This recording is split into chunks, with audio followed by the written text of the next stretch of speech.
screen. Get it? That's me. We knew. Good afternoon. I'm Stephen Martin, a co-founder of Musicians for the Greater Good and Lakota Kids.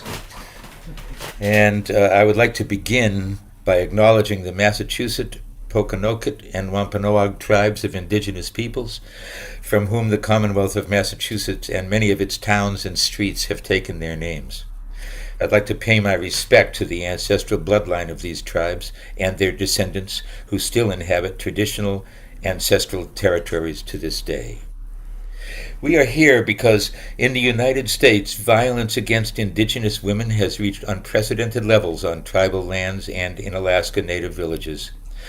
The Indian Law Resource Center collaborates with Native women's organizations and Indian nations to change and improve United States law that unjustly restricts Indian nations from adequately investigating, prosecuting, and punishing these crimes.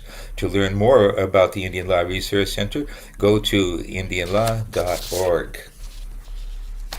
I also want to remind you that President Biden recently proclaimed May 5th as Missing or Murdered Indigenous Persons Awareness Day, calling on all Americans and all levels of government to support tribal governments and tribal communities' efforts to increase awareness of the issue of missing or murdered Indigenous persons, and to commit to working with tribal nations and communities to achieve justice and healing. Musicians for the Greater Good, we are an alliance of singer-songwriters who care about the environment, social justice issues, and to donate during or after this concert, please go to the musiciansforthegreatergood.org and use the donate button at the top of the page. All right, let's get started. Marianne McAllister was singing as soon as she could talk. Her first word was downtown. She started figuring out chord diagrams with her father's guitar in grade school and sang with groups and as a solo act through high school and college. Since raising and mentoring her family of musicians, she has returned to her own music career. She has earned a vocal performance music degree and continues to study classical guitar. And she comes to us from a cabin on a wooded slope in farm country north of Baltimore. Please help me welcome Marianne McAllister. Yay, Marianne. Welcome.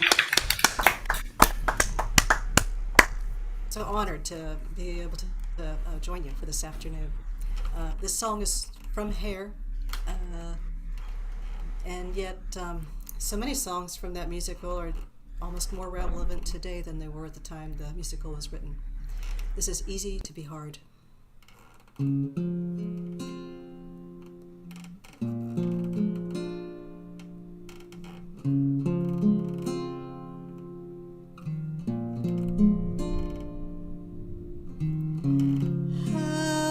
can people be so heartless?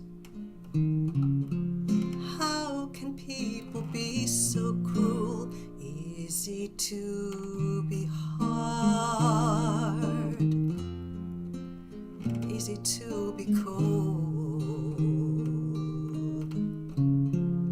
How can people have no feelings? How can they ignore their friends? Easy to be proud, easy to say no.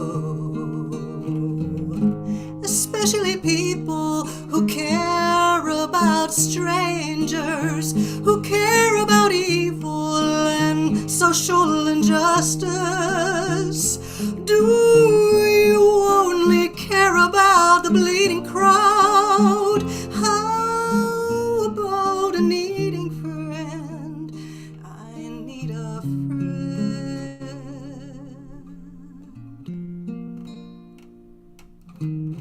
How can people be so heartless? You know I'm hung up on you. Easy to be proud, easy to say no. Especially people who care about strangers, leaders who say they care about social injustice. Do you only care about the bleeding crowd? How about a needing friend? We all need a friend.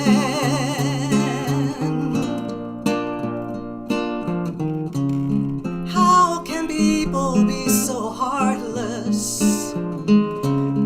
How can they be so cruel? Easy to be hard, easy to be cold, easy to be proud, easy to say no, easy to give in, easy to be cold, much too easy to say no.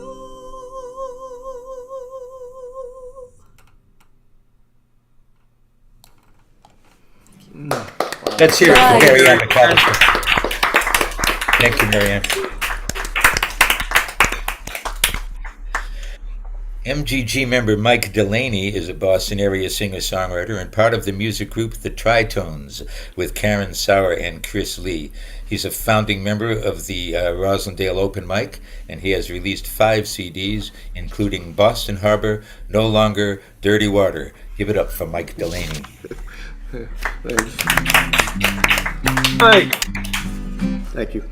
I'm honored to be part of this concert for a very worthy cause. The Yurok tribe lives along the Klamath River in Northern California, and they found a clever way to protect their river. I put it into a song called She Is Our River.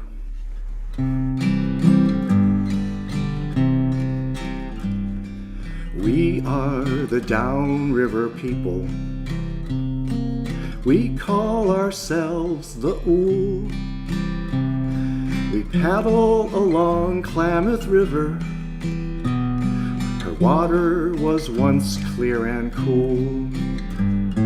She gives us redwood canoes and sends us salmon to eat. She always delivered sacred Klamath River.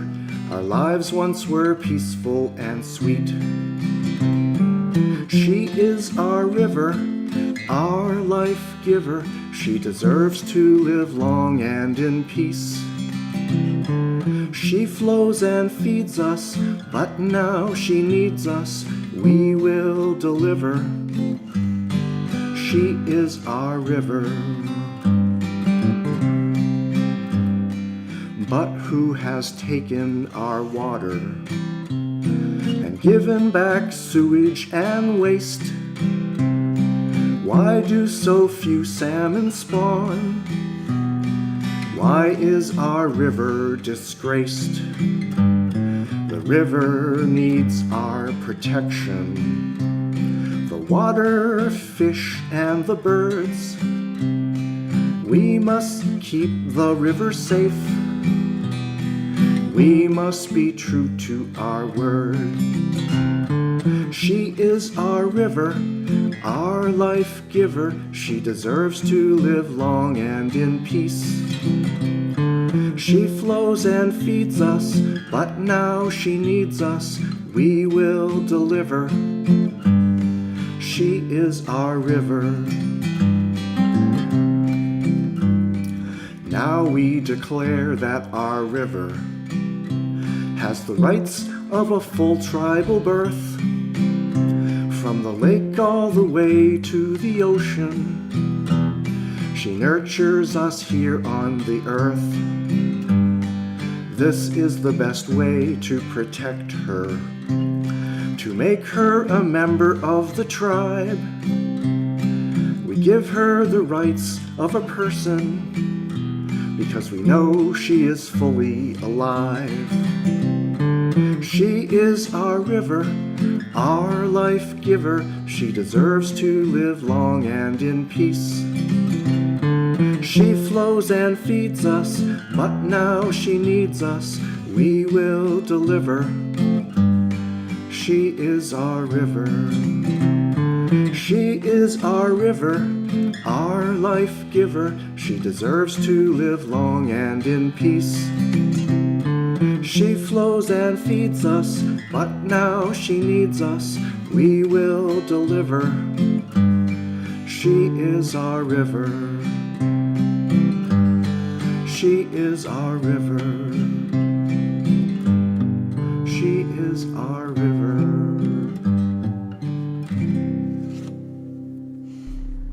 Let's hear it from Mike Delaney. Thank you. Oh, Mike. Beautiful.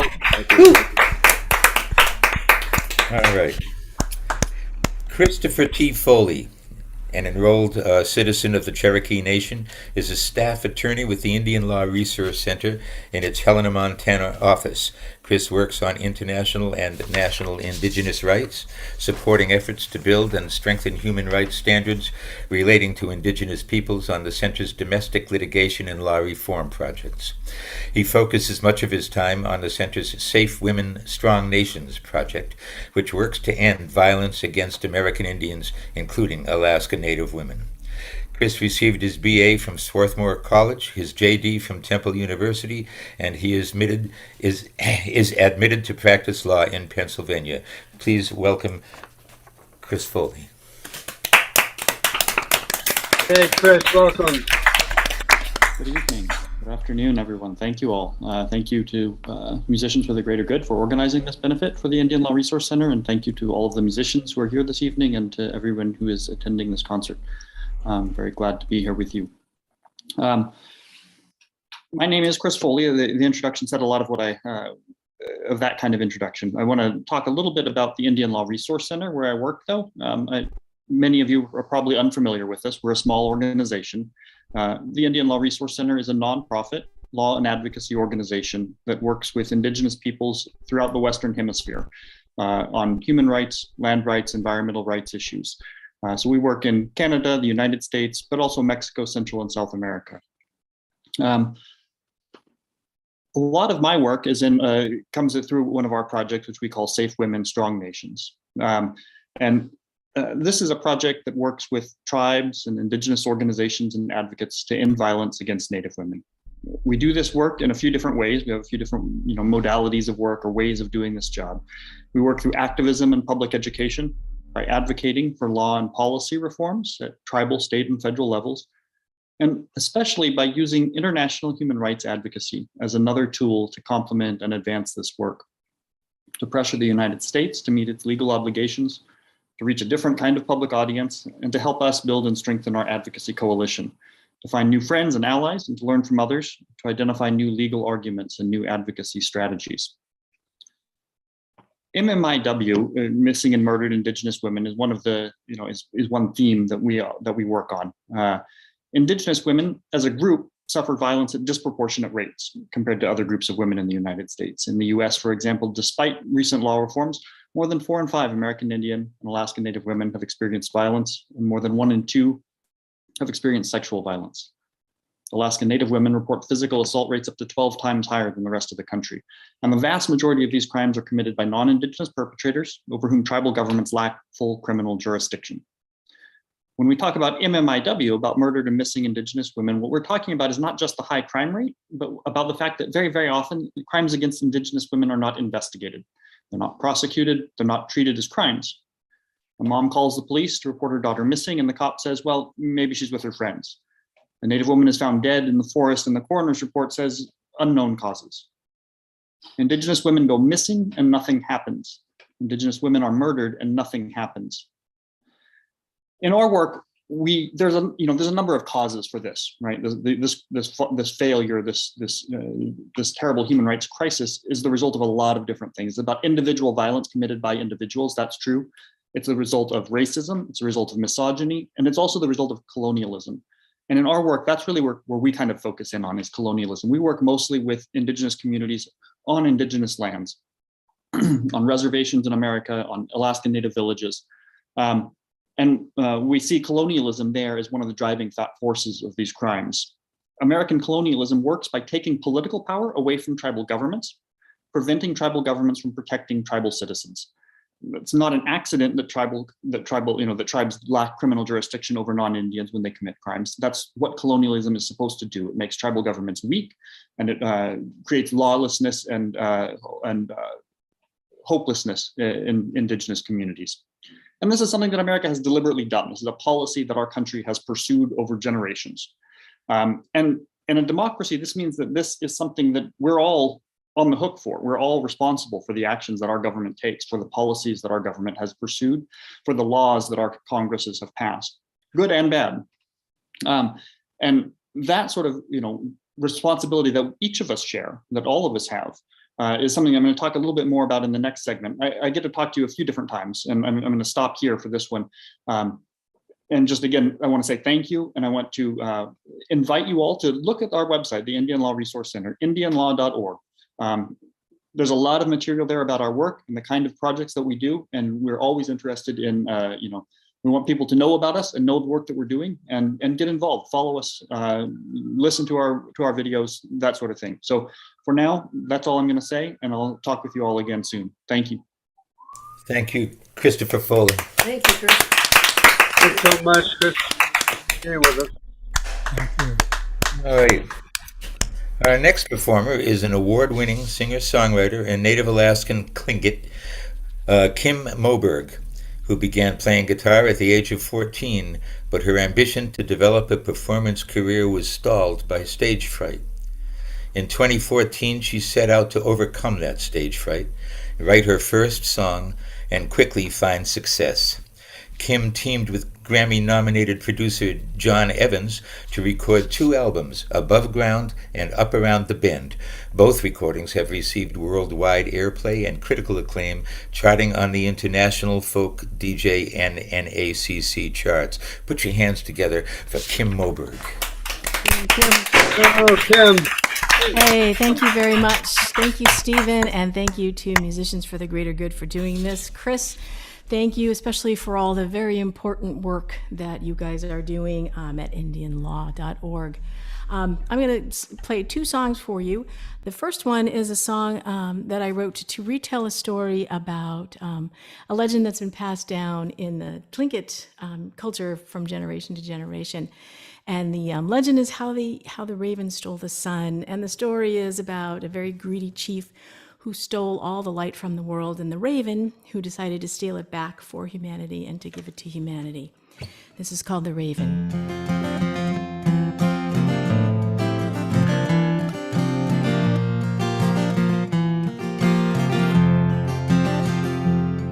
Said the raven to the eagle, guide me through the night, lead me from the darkness to he who stole the light.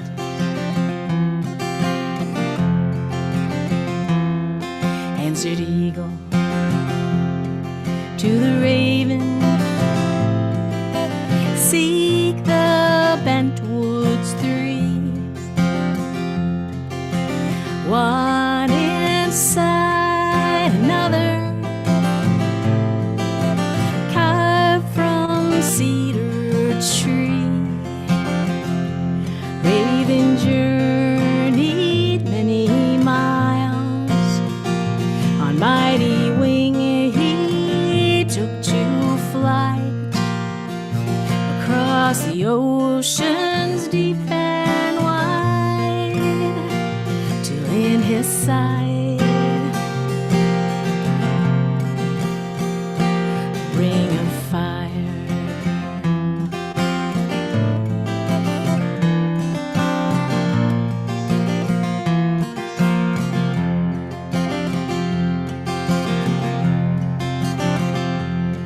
shifted raven to hemlock needle, floating down the stream. The daughters sipped the water and bore a grandson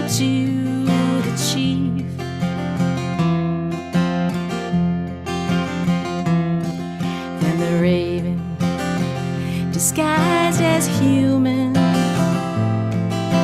tricked the greedy chief.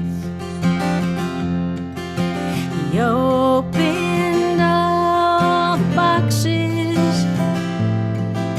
and set the treasures free.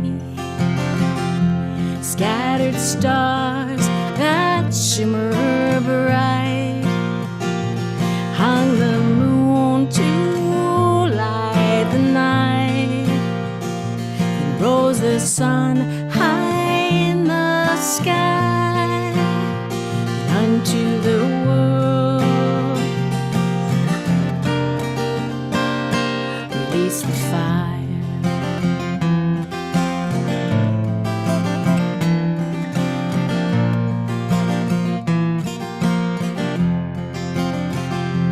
Raven soared through smoke so high, forever changed to black from white.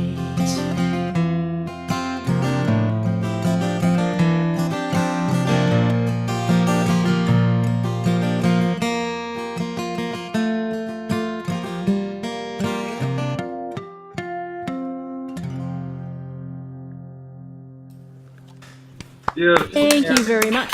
Oh, thank you, Kim. And as much as Kim is our live feature tonight, we're privileged to hear another song by her. Go ahead, Kim. Thank you very much. This song is a brand new song. It's not recorded yet. And there's a whole lot about my native heritage that I did not learn growing up. And it wasn't till not very long ago that I realized that that was all by design. So I started digging in and trying to learn more about my heritage and the heritage of the native people where I live now, which is on Cape Cod, Massachusetts, the traditional territory of the indigenous Nauset and Wampanoag people.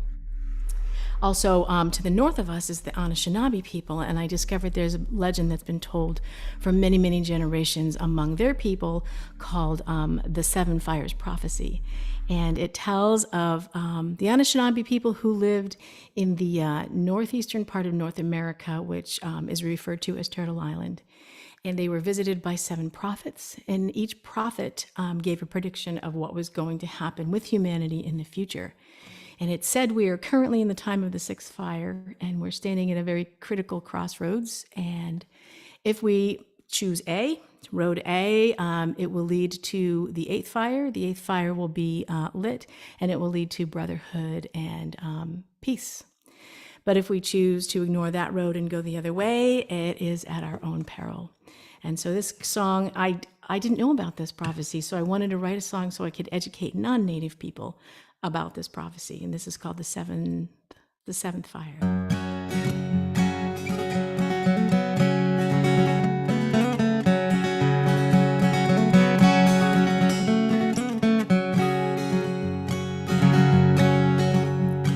They traveled across the land, west on Turtle Isle. They traveled across the land, sparked by the first fire. Look for the sacred shells as prophets did foretell, stopping at the site where food on the water fell. And the fire still burns. Yes, the fire still burns. A shadow dark and long loomed across this blessed land. A shadow dark and long waved its venal hand. All that was known lay in ashes of betrayal, pieces of their promises littered on the trail. And the fire still burns. Yes, the fire still burns. And the sun will rise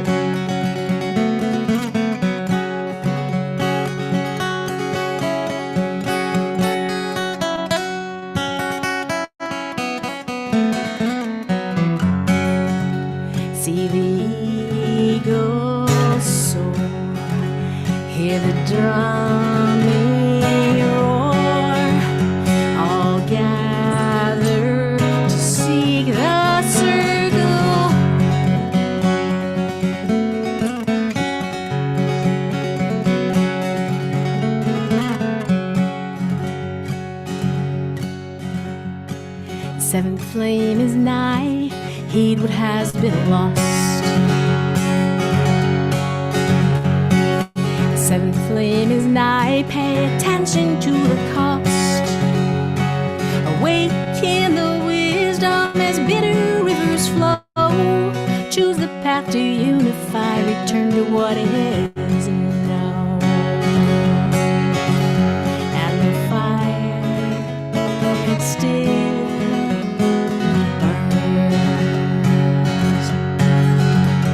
Yes, the fire still burns.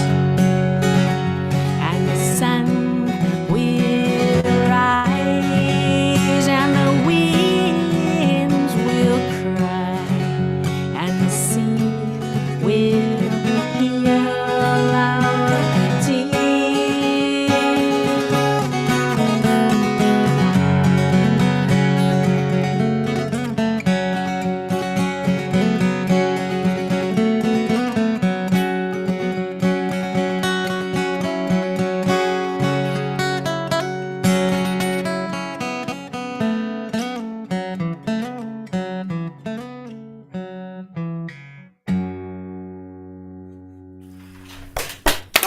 The amazing Kim Moberg.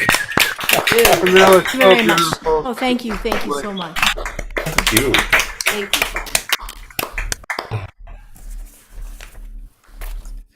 Bob Uvello broke into the folk scene during the late 60s and continued to be active into the 80s as a singer-songwriter. He toured England as an opening act for John Martin and Pentangle and recorded for a Swedish company in 1980. Notably, that album sold enough to go gold in Sweden. After a hiatus, he returned to music several years ago and is currently recording new material. Give it up for Bob Uvello. Hey, Bob. Good to see you, my friend.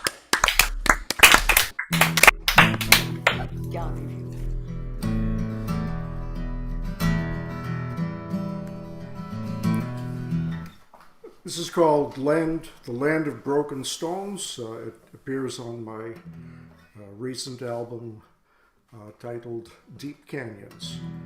Spent some time on the Navajo Reservation, I guess it's a few years ago now, and this was inspired by that time.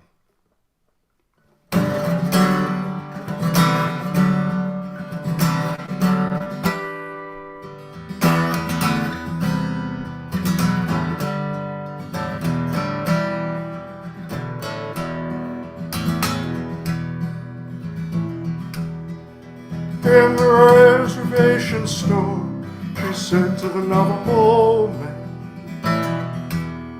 I'm sorry that my people stole your people's land.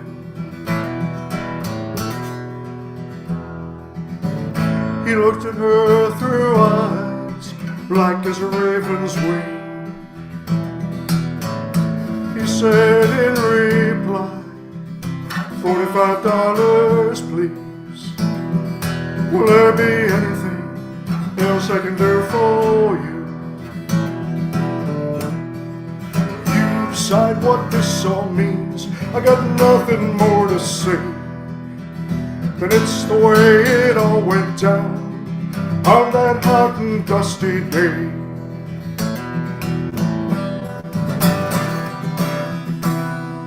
In the land of broken stones.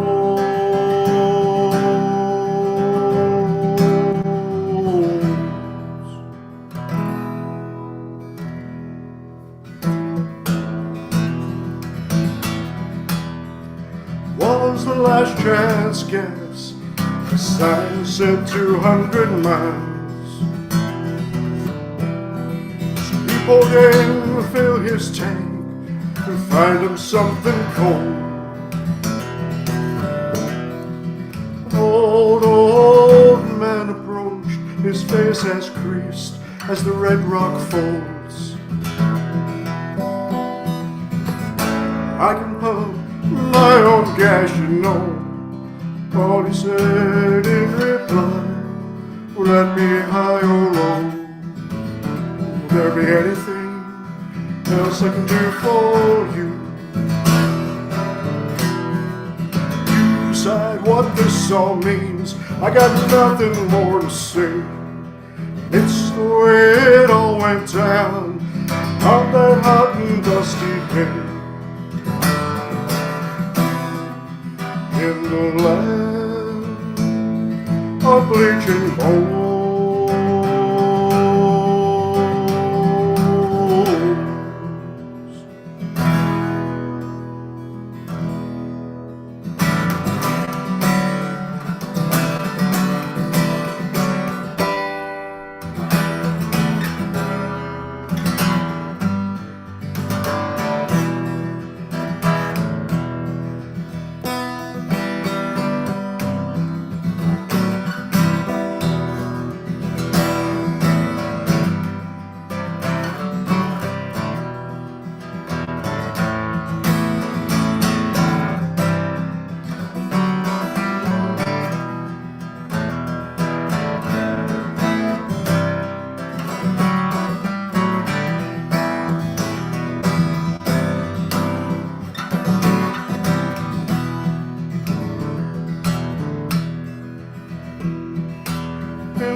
Snow, she said to the Navajo man, I'm sorry that my people stole your people's land. Looked at her through eyes black as a raven's wing. He said in reply, $45 please. Will there be anything else I can do for you? You decide what this song means. I got nothing more to say. It's the way it all went down on that hot and dusty day. In the land of broken stone.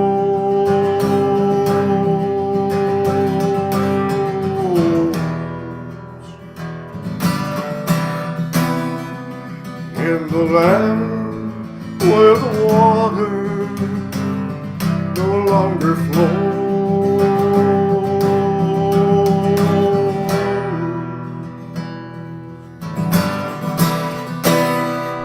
In the land where broken dreams make their home.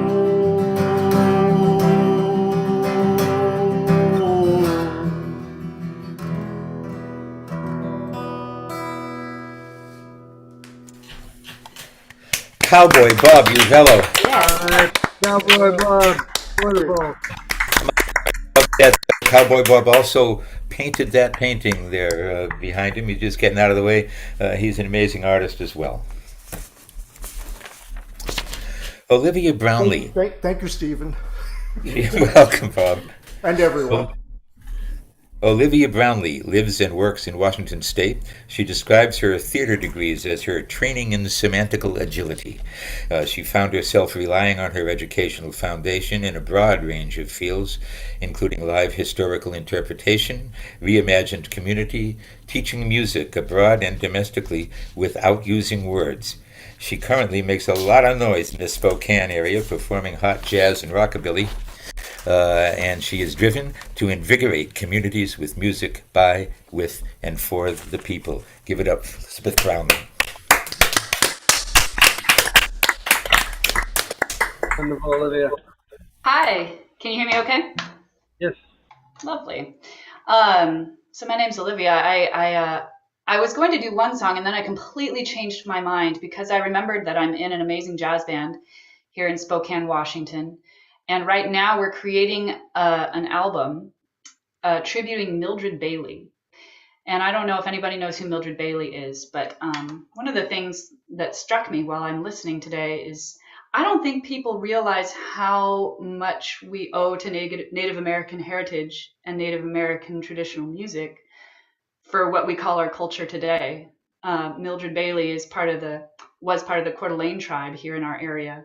And she was the first woman to front a national touring jazz orchestra. And she was the influencer of people whose concerts we still go today, like Tony Bennett and Judy Garland. And her brother was a man named Al Rinker, who wrote songs you may have heard of called like Everybody Wants to Be a Cat from the Aristocats. And Al Rinker's best friend was Bing Crosby. And they were all from the Spokane, Coeur d'Alene area. And we've been learning her songs and trying to keep her memory alive because, gosh darn it, there's just not a lick of video about her that we can find anywhere. And she's kind of fading from memory, but this is the woman who discovered Billie Holiday and was the best jazz female vocalist, beating Billie Holiday and Ella Fitzgerald 1 or 2 years in a row. So Mildred Bailey, look her up. I'm going to do a song that she is credited with co-writing. One of the few that she's credited with co-writing. She liked to be called, she had a lot of nicknames, like Rocking Chair Lady, because she made that Hoagie Carmichael song big. But also she liked to go by Jump Jump, because she had a lot of energy. So here's Jump Jump's here.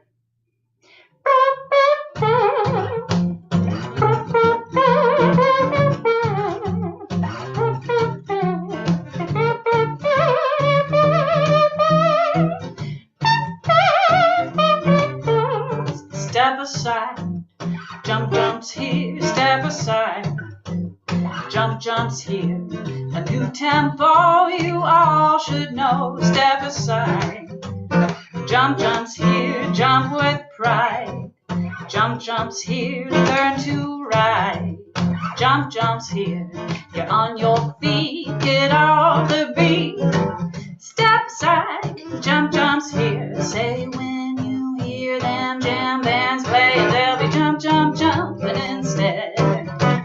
Jitterbugs are saying, you jump, jump from your toes and then you knock with your head. Step aside, Jump Jump's here, step aside, Jump Jump's here. Here today, Jump's on its way.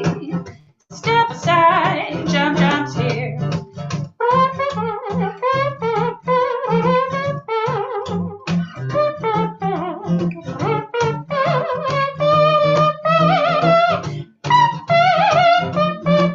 I say when you hear them jam bands playing, yes, they'll be jump, jump, jumping instead. Jitterbugs are saying, you jump, jump from your toes and then you knock with your head. Step aside, well, Jump Jump's here, step aside. Jump Jump's here, let's cheer today. Jump's on his way. Step aside, Jump Jump's here. Outstanding. Olivia. Olivia, what a tribute. That was good. That was great. And thanks for the story. Yeah, story too. Okay. MGG co-founder Ron Israel has been writing since he was 12. His many albums focus on expressions of life, love, and the world in which we live.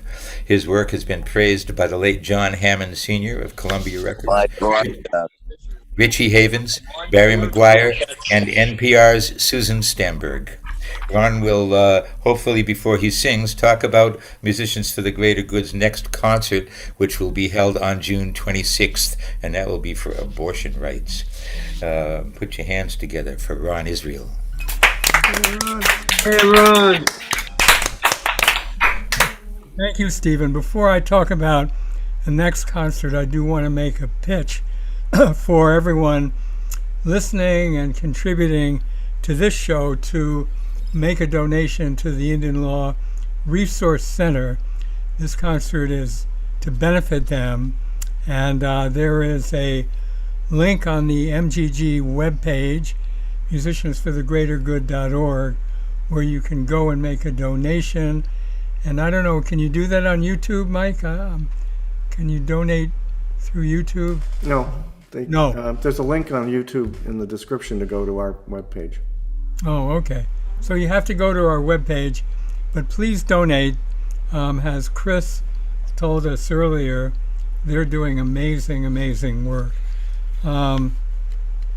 MGG was founded to really help sustain the tradition of protest and social justice music in America that dates back to the Revolutionary War.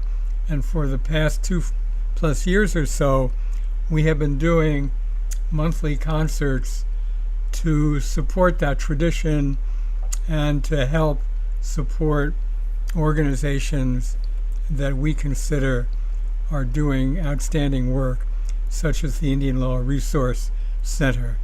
And next month, at the end of June 26th, the theme of our concert is the issue that is on most people's minds in the United States, abortion rights, which will probably coincide with the release of the Supreme Court's final decision on this issue, which we don't expect to change very much from its leaked opinion, which has caused quite an uproar.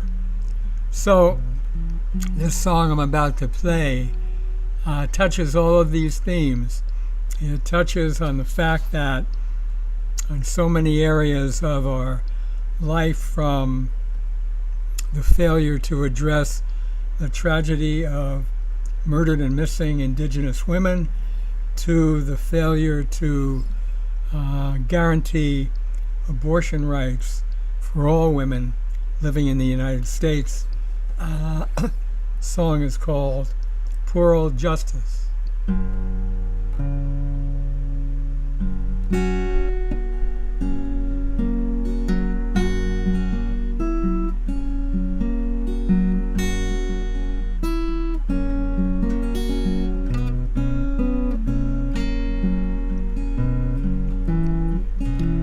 Now poor old Justice saw his name taken down from the Hall of Fame.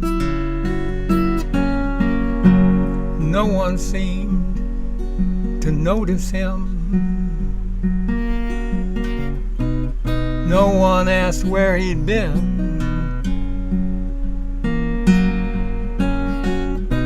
'Cause he'd been in outcast mode.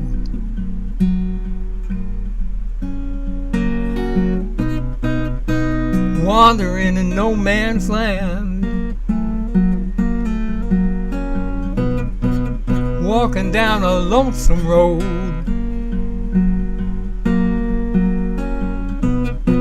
No one there to lend a hand. Poor old Justice licks his wounds, doesn't think that they'll heal real soon. They're wounds of shame and disrespect, caused by years and years of neglect. No one seems to have the time. Everyone just does their deals. No one asks what's on his mind. No one cares how he feels.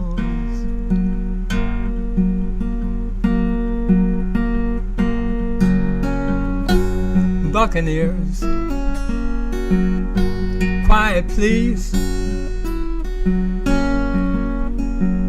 Best not to invest in equities, 'cause you won't get too far with that. You're too used to tit for tat. Society in breakdown mode. And that's when games can get rough. That's when you turn to pirate code. And instead of justice, blind man's bluff. Poor old Justice He knows the score. He's been through it all before.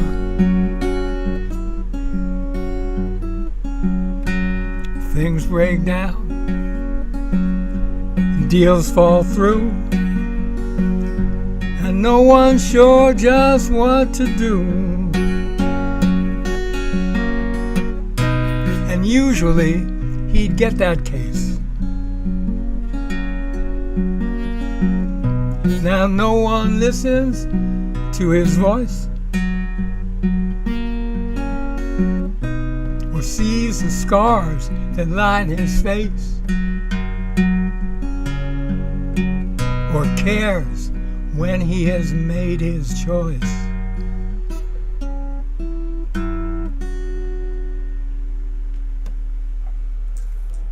Words of wisdom from Ron Israel. Nice, Ron. Thank you.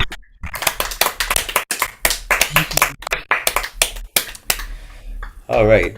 Let's return now and check in with Christopher Foley to find out what your donations can do. Yes, thank you. Thank you again. I'm actually going to use this time, this bit of my time here to share a video that the Indian Law Resource Center produced a few years ago that continues some of the themes that I was talking about just before, about our responsibility and about our obligations in this area with regard to violence against Indigenous women, what we owe to each other. So without more, I'm just going to let this video speak for itself. I think one of the organizers is going to share their screen and start this video up. Thanks.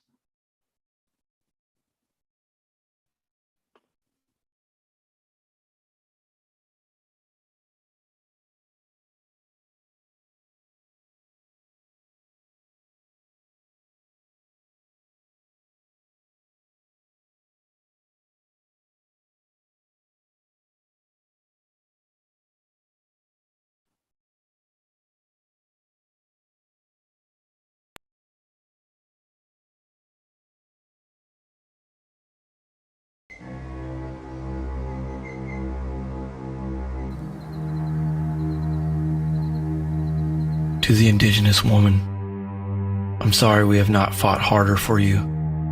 I'm the dysfunctional man. I know a woman's place better than I know my own. And now here I am holding her neck between my palms like she holds my heart between hers, pleading to borrow your forgiveness like I always have, and for you to be there for me like you always are. Ask her and she will tell you. I stole her tongue, replaced it with guilt, saddled it with blame, and rode off on it like a horse.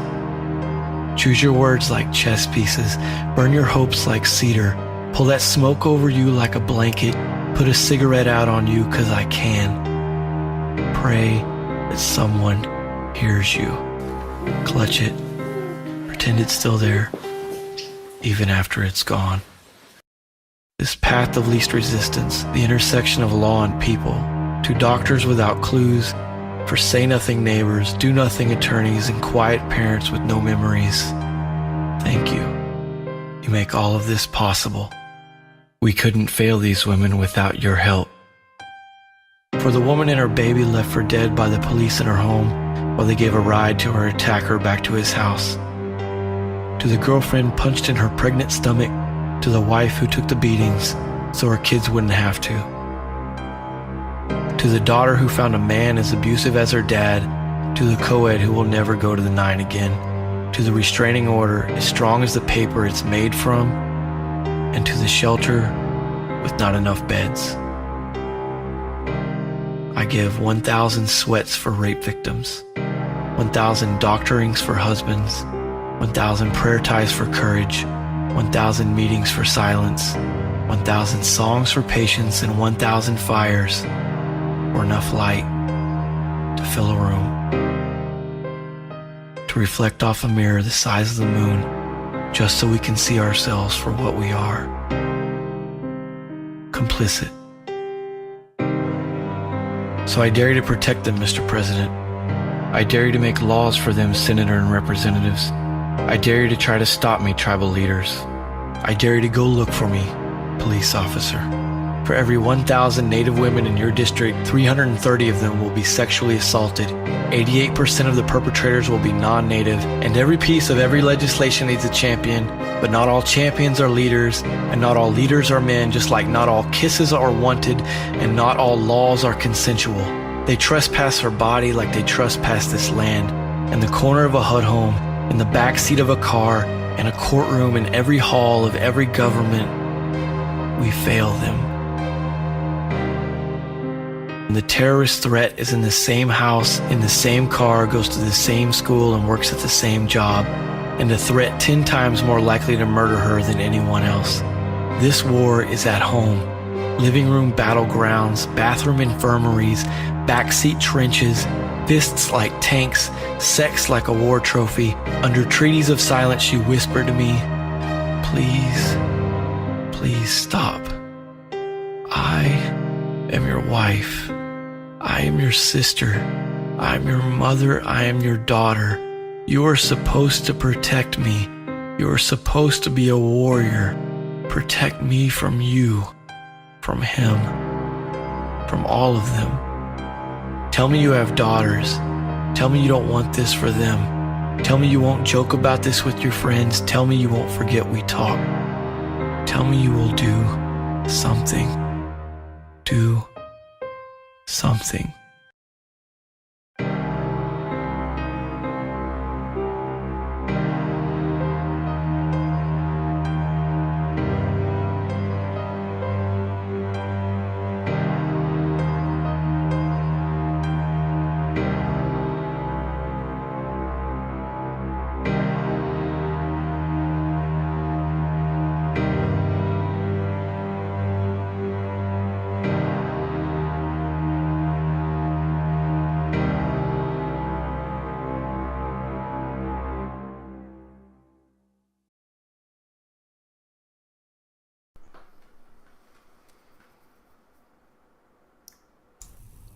Wow. Wow, indeed. That was So powerful. Wow. Yeah. And I guess we'll leave you now, Chris. Thank you for All that. right. Thank you for that. Thank It was you so it much. was Chris, for astounding. sharing that. Once again, it's Christopher Foley from the Indian Law Resource Center.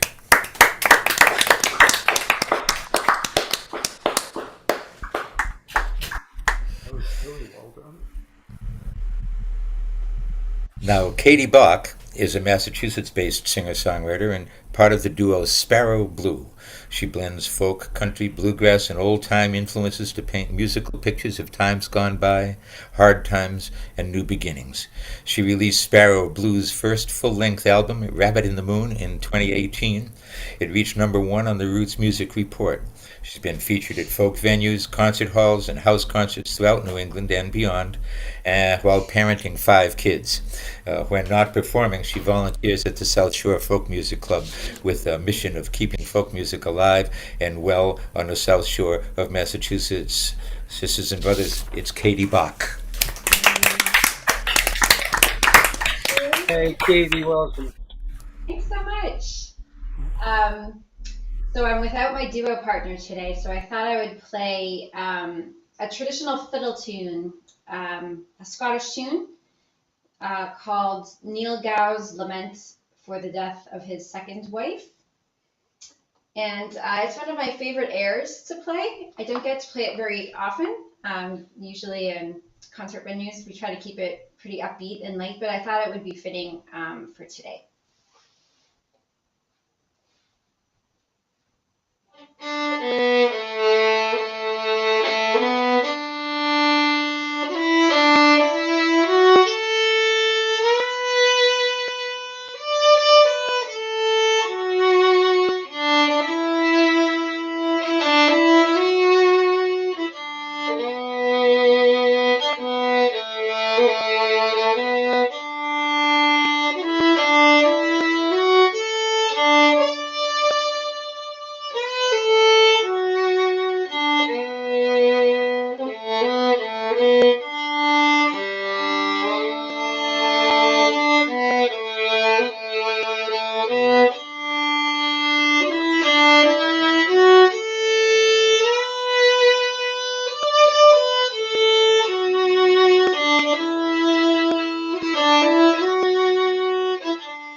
Beautiful. Oh my. Beautiful, Katy.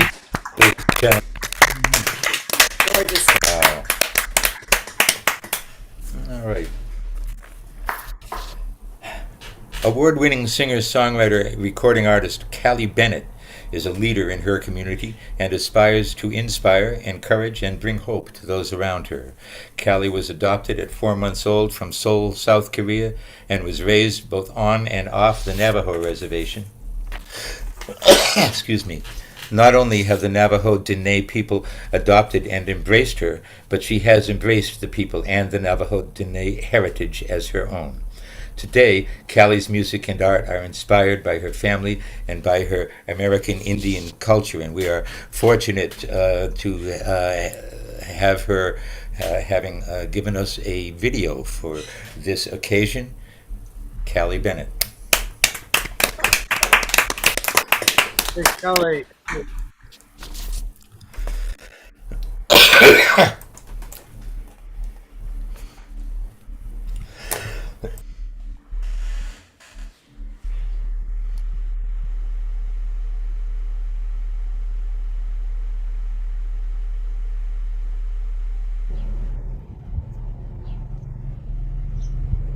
Ya'at please allow me to formally introduce myself. She'eyat chachini nishla ashiha bashichin kia ani dashache bipotoni dashanella Callie Bennett dashajinna. I am the Red Running into Water clan, born for the Salt People clan. My maternal grandfather's clan is the Towering House clan, and my paternal grandfather's clan is the Deer Water clan, and people call me Callie Bennett. So greetings to all of you at the conference, the Musicians for the Greater Good. And I do apologize that I am not able to attend virtually live with you, but thank you for allowing me to share this short video with you, as well as still some of my music that I've done. I am a music recording artist from the Navajo Nation, or the Diné Nation as we call it, and I am also an artist in other expressive forms. And so thank you for having me here today. I am in support of what you are doing in raising funds for the Indian Law Resource Center, and especially for raising funds and stopping the violence against our Indigenous mothers and daughters today. And so in our Navajo Diné culture, our mothers and our daughters are held in very high respect as being known as being the life givers to the family and to our people. And so with that being said, I pray for not only your endeavors in what you're doing, but I also pray that the music that is being shared today would be encouraging and inspiring to all in the spirit of your endeavors. And so, as we say in our Navajo Diné language, thank you so very much for what you are doing in stopping the violence against our mothers and daughters. Thank you so much.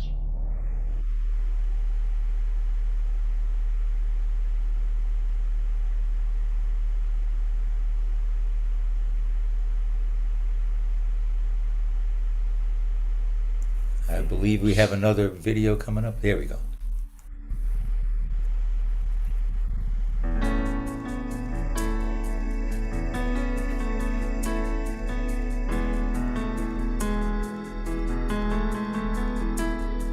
Sometimes there are just no words to put down. The pain we feel is oftentimes far too loud. We all go through it, we've all been touched by pain. Feelings with scarlet, we're no longer the same. They say move it on, you'll be strong, get over it, but there's healing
Callie Bennett, ladies and gentlemen. Wow, that was wow. Okay, moving right along now. My friend David Jackson is a guitarist, singer, songwriter, and a true supporter of artists and musicians everywhere. David's a former coffee house producer and open mic host. He started playing with the Marshfield Callie in 1978 and performs with an acoustic style that has a wide range, including blues to fiddle to jazz songs. He is 1/4 Micmac. I'll get out of the way now and introduce Mr. David Jackson. All right, David. Thank you, Kathy and Steve, for allowing me to play at your house. The Lakota Soul have a song, Water is Life, and this one was written by Luca Bloom.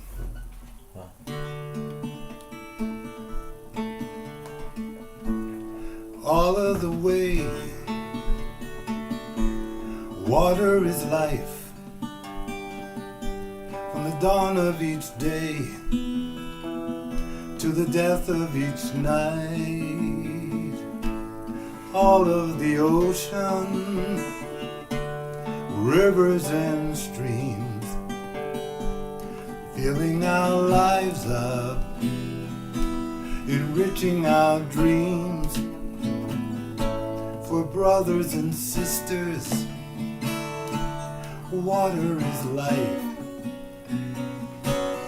My knee was shown me, water is life. The blood of our mothers flows through our veins. We poison her rivers, we bring her great pain. I pray that our love will soon be unlocked. The tribes have assembled at Standing Rock. For those who will follow, water is life. My knee was shown me, water is life. The march of the black snake was still full in stride. When will we learn that water is life? The fields turn to deserts, I don't understand.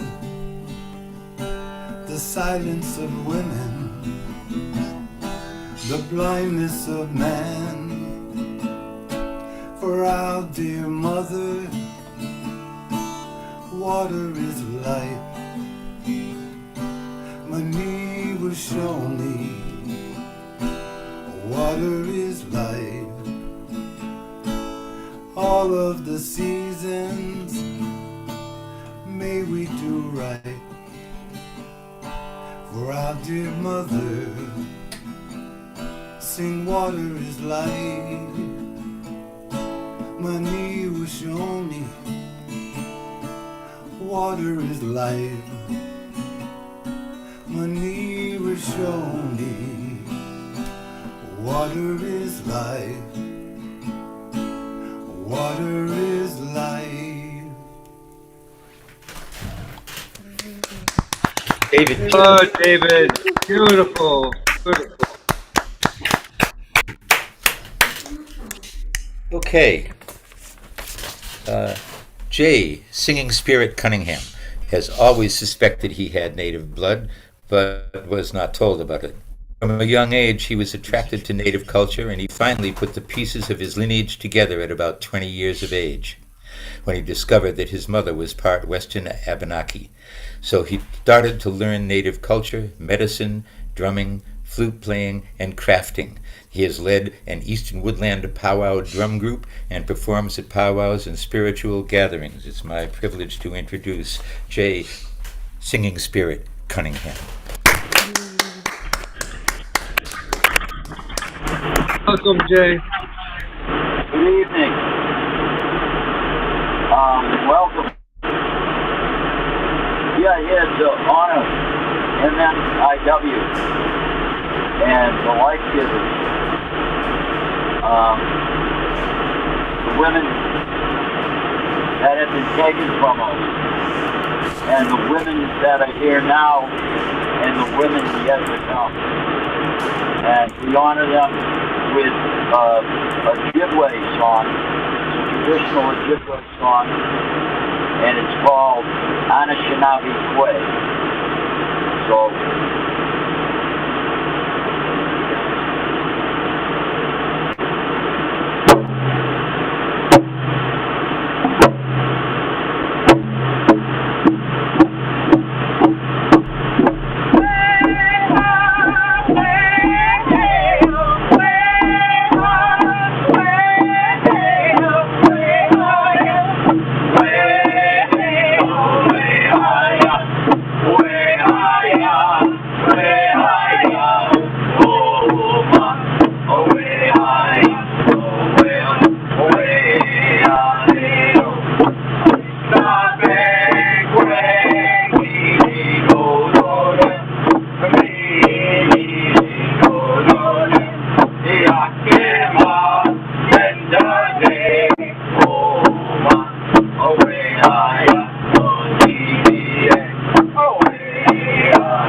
this meeting.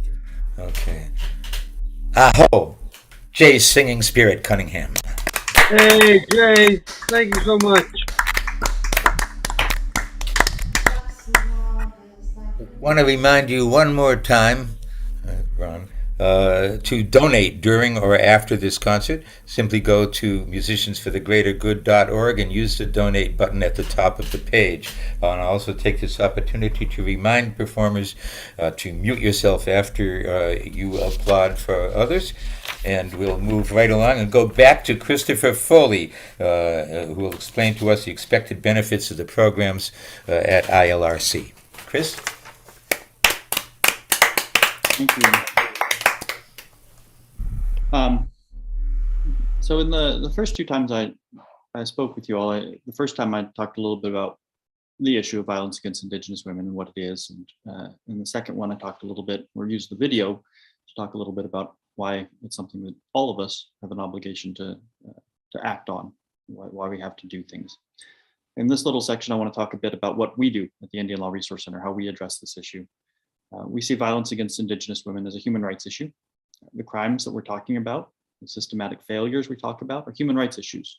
Police failure, jurisdictional failures, court failures, federal law and policy problems, prosecution failures. These are all very, very often the result of gender discrimination and of racial discrimination. These are often violations of Indigenous peoples' rights that are recognized under international human rights standards, including Indigenous peoples' collective rights to our lands, to our right to our territories, our right to self-government and self-determination. And they're also violations of Indigenous women's individual rights, their right to live lives free of all forms of violence and discrimination.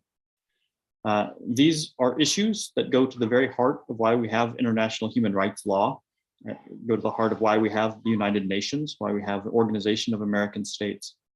So in our work, we go to those places. We go to the UN, we go to the Organization of American States, the OAS, and we talk about what's going on in the United States. We talk about the law problems here. We talk about the failures of our government. We talk about the violence that's occurring in our lands and territories.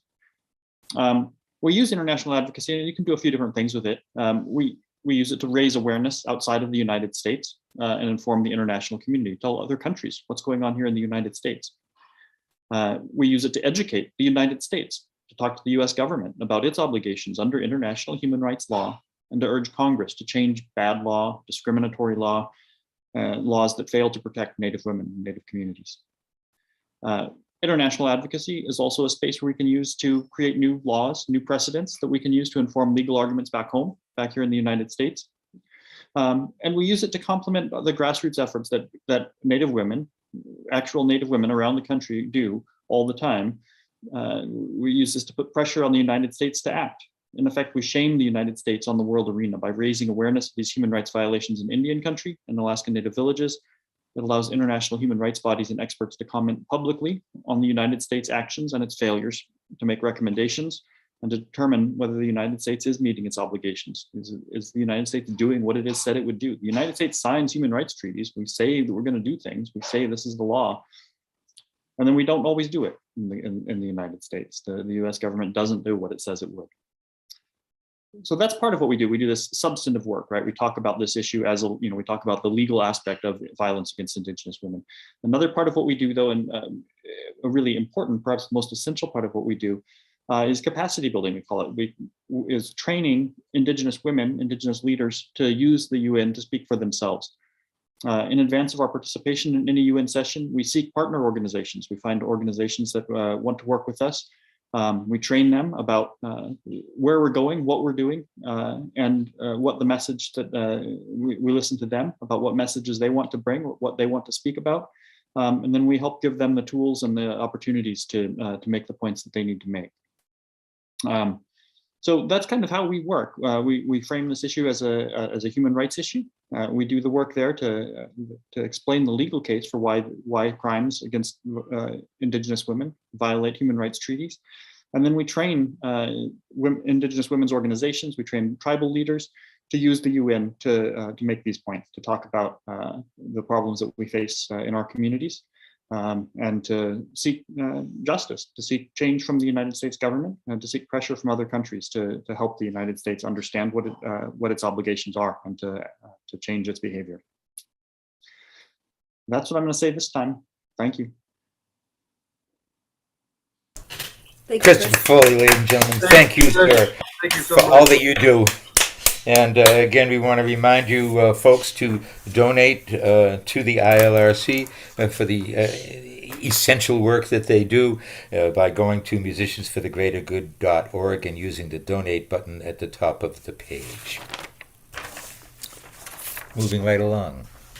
Mark Bishop Evans grew up in Southern California and began showing musical gifts at 5 years old. Trumpet was his first instrument, but he moved to guitar once singing became a passion. He started writing his own songs after being introduced to Gordon Lightfoot's music and the protest music of the late 60s. Mark writes songs with meaning and purpose to move the mind, the heart, and the soul. He resides now in the Southwest and continues to write and perform. Sisters and brothers, put your hands together for Mark Bishop Evans. Yeah. Oh, Mark. So good to see you. Thank you. You know, when Columbus landed in the Americas, their estimates were that there were between 25 and 100 million people living here. 400 years later, in 1900, when the census was taken, there was 500,000 Native Americans left. That is even if you take the low estimate of 25 million, that is a 98% reduction in population. 98% of the people living here were murdered. And not only did they try to kill the people, they tried to kill their culture, and by doing that, they opened up the residential schools. And many children died. This song I wrote is called Little Hearts. It's about what happened during that time.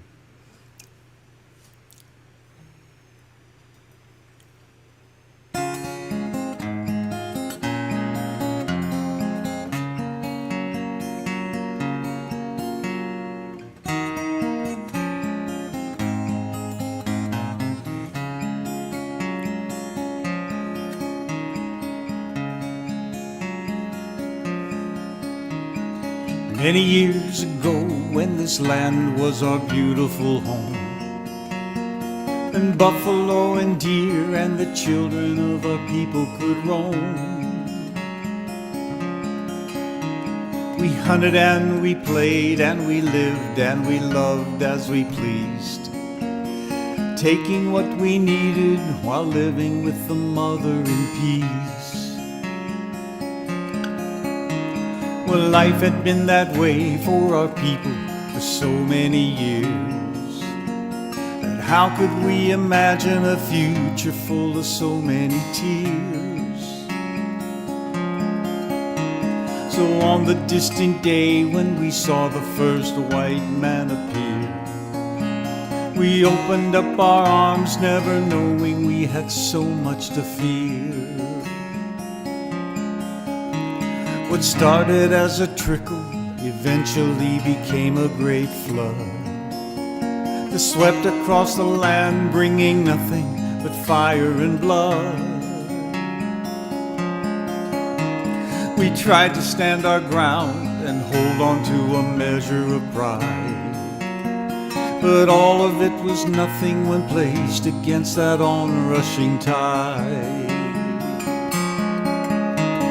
Soldiers and the miners and the farmers, they came and they came, until we had to bow and finally surrender our claim. They gathered what was left of us, sent us to a forsaken land,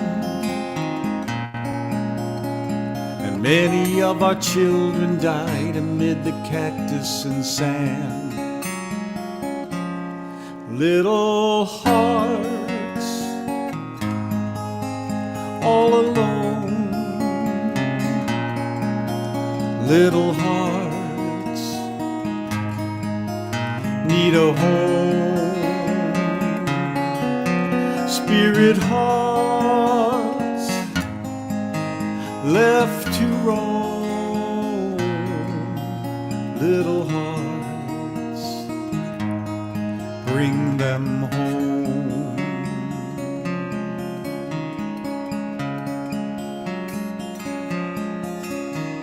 Apparently, all that pain and sorrow just wasn't enough. So then they came and gathered up the children and took them from us. They said that they would teach them and train them to live a new life. So how could we imagine how many of our babies would die? They put them all in uniforms, marched them off to what they called schools. And many of them died just because they couldn't follow their rules. They cut off all their hair, stripped away all that they were.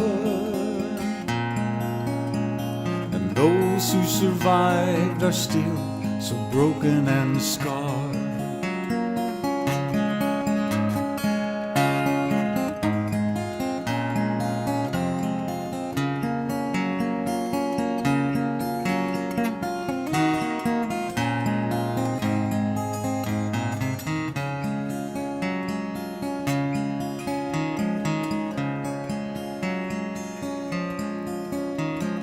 Many years have passed since the last of those places were closed.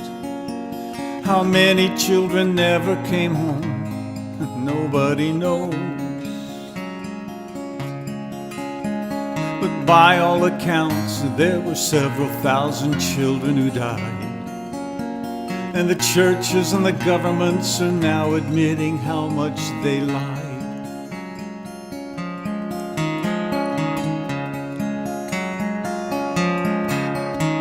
And so we go on searching for the places where they can be found,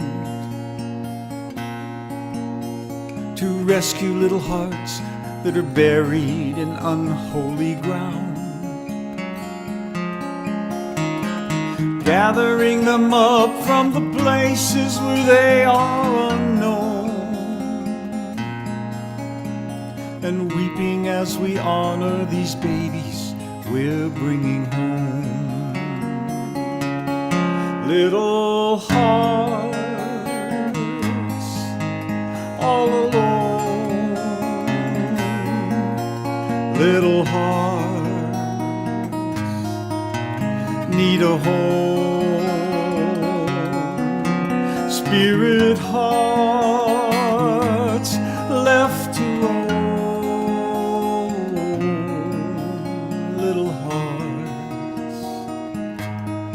Bring them home, little heart, coming home.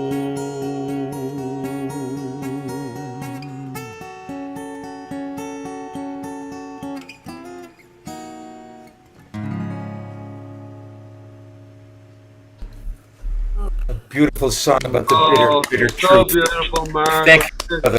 Mark Bishop Evans. Wonderful, wonderful.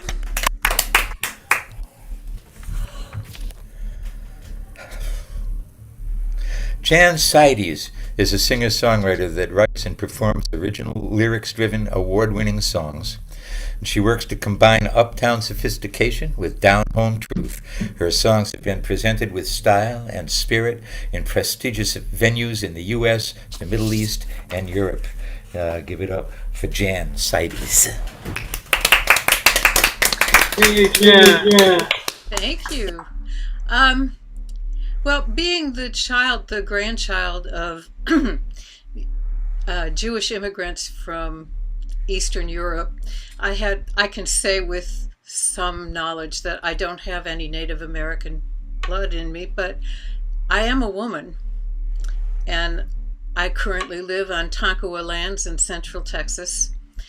And when I saw the picture of a women's basketball team, a girls' basketball team, really, high school, with a red handprint painted across their face, all of them, I had to go investigate, and everything I found made me cry until I was literally sobbing at my desk. And this song I'm about to play for you is the result. I've posted it on YouTube and offered it to MMIW to use however they see fit. And I'm going to make the same offer here. They call us disposable, and to some we truly are, 'cause we don't have money or house or car. We are the daughters, we are the wives and mothers, we are being stolen, we are being murdered. We're red for us when we disappear. We're red for us in these lands of fear. Red's the only color the spirits can see on the highway of tears. Red's the only color the spirits can see on the highway of tears. They call us invisible, and we might as well be, 'cause no one looks for us but our families. Though we are not invisible, our home is not a playground for rapists and killers, though they may lurk all around. We're red for us when we disappear. We're red for us in these lands of fear. Red's the only color the spirits can see on the highway of tears. Red's the only color the spirits can see on the highway of tears. There is a place in Canada that is lands that the Native Americans now live on, and it's basically a food desert. They have to go to another town to buy supplies, and they don't have cars, so the women hitchhike. And there have been so many women stolen from that highway that they now call it the Highway of Tears. Voices of our sisters, voices of our sisters, remember us. Protest for us, sing loud for us, sing no more stolen sisters. And we're red for us when we disappear. We're red for us in these lands of fear. Red's the only color the spirits can see on the highway of tears.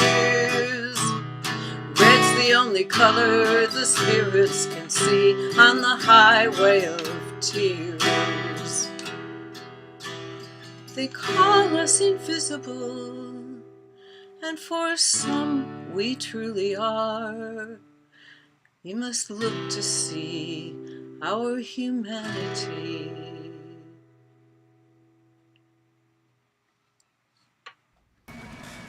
Great song. Thank you. And Seides.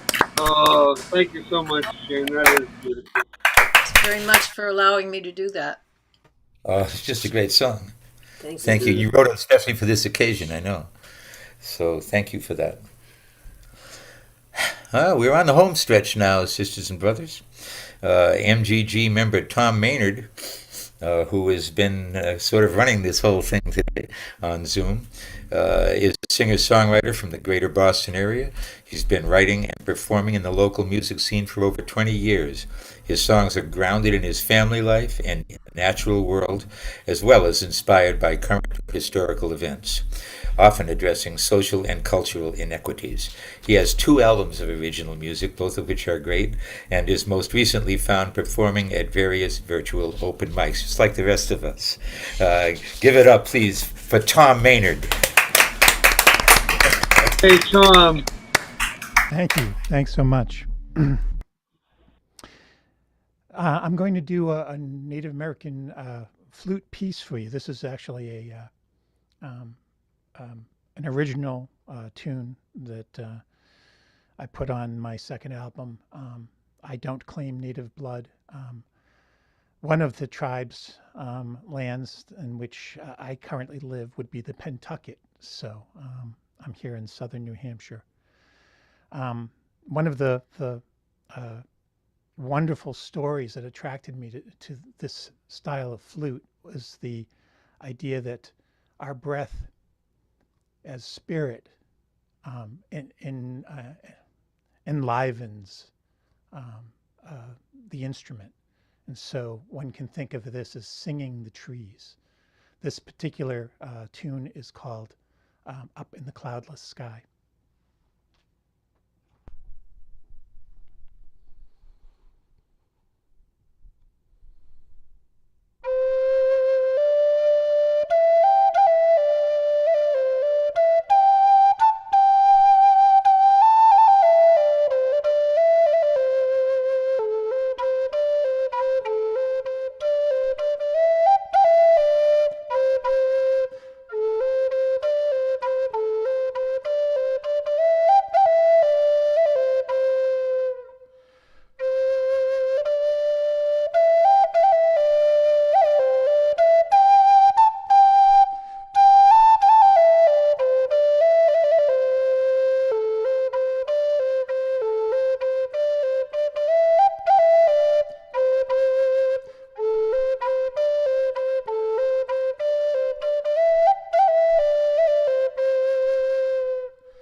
Oh, great.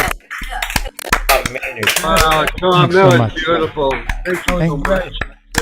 Thank you for the honor of playing. Incredible. Great. You. All right. Now, before we wind things up, let's go back to visit Callie Bennett one more time. She has another video for us called My Supplication, and let's bring that up if we can.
Let my song be my prayer. Gracie? Unto Creator. Let my song be my prayer. Let my song be my prayer.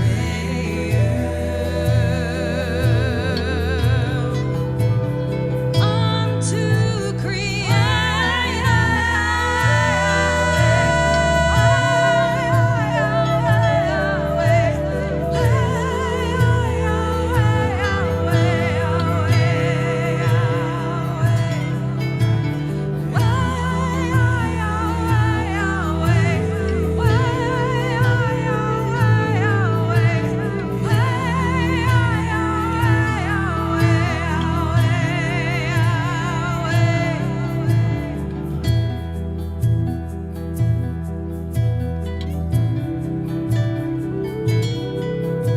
To all my relatives, my name is Wakia Owashte, good voice thunder.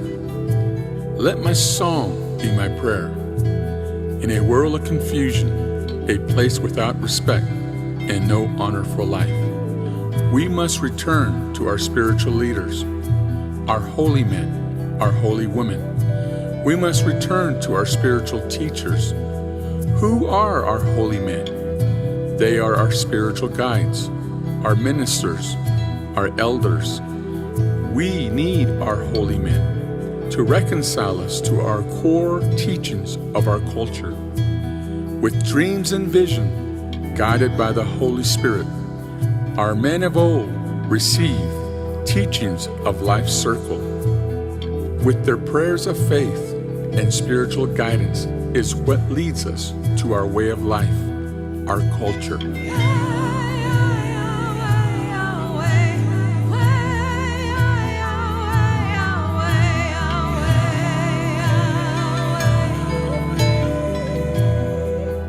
Let my song be my prayer.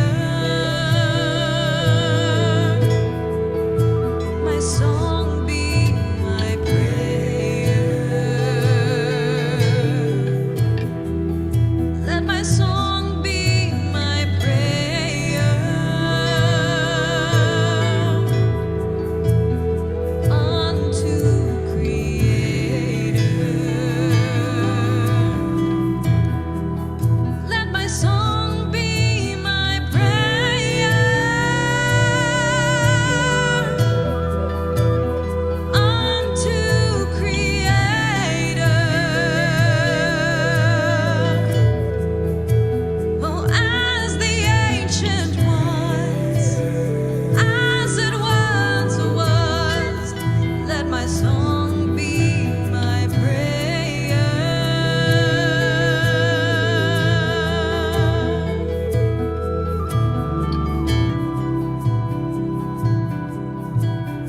We must return to our spiritual leaders. Then we will be reconciled with our culture, with our songs, with our teachings, with one another, and most of all, with the forever Spirit, our Father.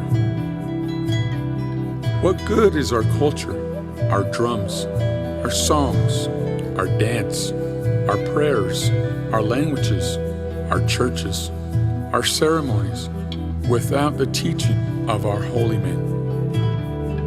What good are our schools, our governments, our businesses, our earth, our reservations, without life's valuable teachers, our holy men? Let us remember where our tribes, our clans, our families, and our culture came from, and the valuable teachings that came with them. Let us not take for granted these life teachings given by the Holy Spirit, the only God of all. When He revealed these wisdoms to our holy men, we must return to our spiritual teachers. Let my song be my prayer. Let my song be my prayer. Let my song be my prayer.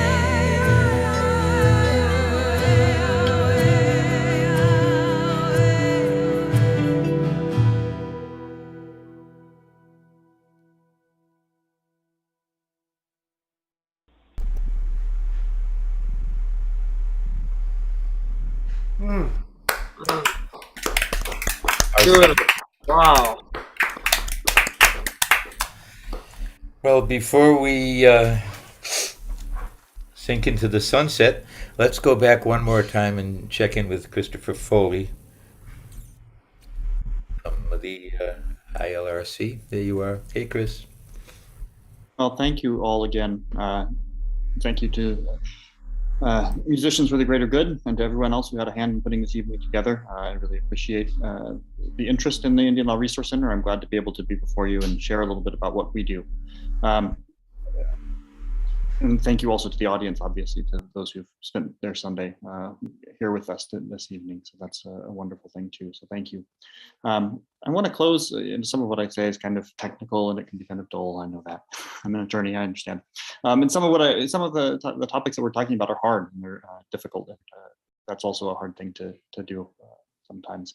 So I want to close on a little bit more of a more positive note. I have one more video to share with you, and the purpose of the video, or the reason I wanted to show this one tonight, is because it offers another way for me to think about what we do at the Indian Law Resource Center and why we do it. We work, to secure human rights. We work for fairness and equal justice, but we work out of a spirit of compassion for all of our relatives and all of our family members.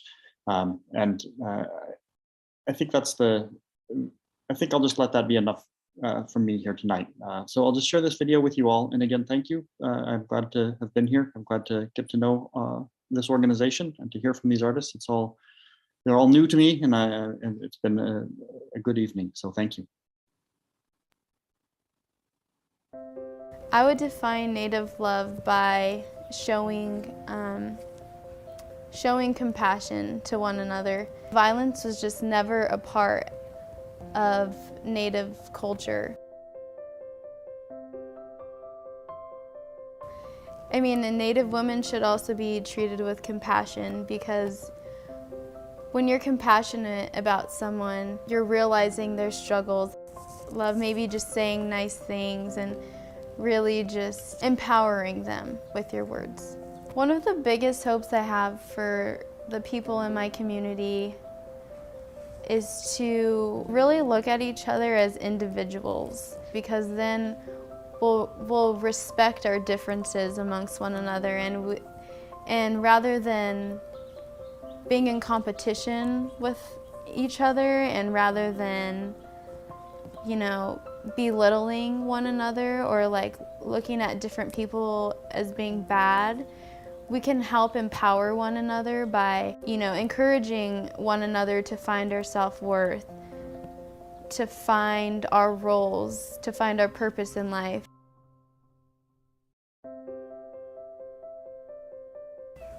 My message to men on how to respect Native women would be to treat women how you would want to see your daughters being treated. There's always going to be a generation under you watching your actions, watching how you treat others.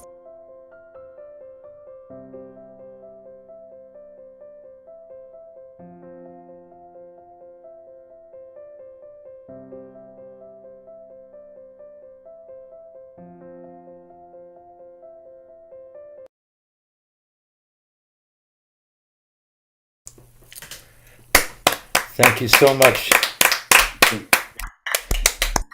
Thank you, Chris. Thank you, Chris.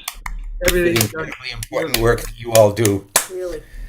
And of course, the Indian Law Research Center. One more time, folks, please go to the Musicians for the Greater Good website and donate to the ILRC. I would like to, at this point, thank all of your performers for your voices, your hearts, and your minds. I want to thank the audience for all that you do. I want to thank the donors and the fellow MGG members, who would be Ron Israel, Mike Delaney, Tom Maynard, Neil Braverman, Nikki Barnes, Karen Sauer, and Kathy Donlan, with special thanks to MGG member Sherman Whipple, who organized this event, and to Lee Balzer, who suggested the cause. Finally, as the Lakota say, Pilamiai, thank you. Mitakuye Oyasi, We are all related. And Wakantan Kanishiyun.